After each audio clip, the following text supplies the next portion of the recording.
महाशिवरात्रि की पावन कथा। प्राचीन समय की बात है। एक बार माता पार्वती ने भगवान शिव से पूछा, हे प्रभु, ऐसा कौन सा व्रत है जिसे करने से मनुष्य को सभी सुखों की प्राप्ति हो और अंत में मोक्ष मिले। तब भगवान शिव ने कहा, हे देवी, फाल्गुन मास की कृष्ण पक्ष की चतुर्दशी को जो मेरा व्रत करता है वह महाशिवरात्रि का व्रत कहलाता है। यह व्रत अत्यंत फलदायी है। शिकारी की कथा।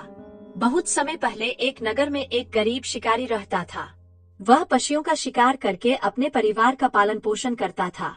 एक दिन वह शिकार की तलाश में जंगल गया, लेकिन उसे कोई शिकार नहीं मिला। रात हो गई। भूखा प्यासा शिकारी एक बिल्व के पेड़ पर चढ़ गया ताकि जंगली जानवरों से सुरक्षित रह सके। उसे यह पता नहीं था कि उस पेड़ के नीचे एक शिवलिंग स्थापित था। रात भर जागते हुए वह समय बिताने के लिए बेल के पत्ते तोड़ कर नीचे गिराता रहा। वे पत्ते सीधे शिवलिंग पर गिरते रहे।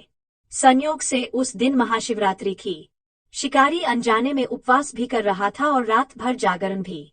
4 प्रहर की परीक्षा। रात के पहले प्रहर में एक हिरनी पानी पीने आई। शिकारी ने उसे मारने के लिए धनुष ताना।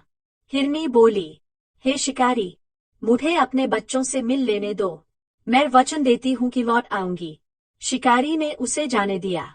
दूसरे प्रहर में दूसरी हिरनी आई। उसने भी वही विनती की। शिकारी ने उसे भी जाने दिया।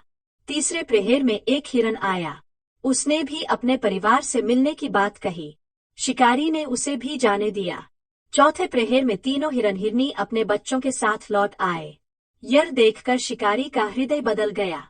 उसने सोचा, ये पशु अपने वचन के इतने पक्के हैं, तो मैं इतना निर्दयी क्यों। उसका मन करुणा से भर गया। उसने शिकार न करने का निश्चय किया। भगवान शिव का प्रकट होना। शिकारी की सच्ची भावना देखकर भगवान शिव प्रसन्न हुए। वे प्रकट हुए और बोले, हे भक्त, तुमने अनजाने में ही मेरा व्रत किया। उपवास, जागरण और बेलपत्र अर्पण से मैं अत्यंत प्रसन्न हूँ।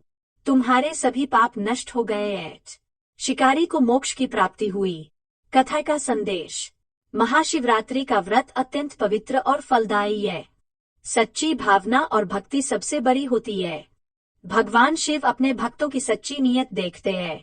करुणा और सत्य का मार्ग ही जीवन को श्रेष्ठ बनाता है।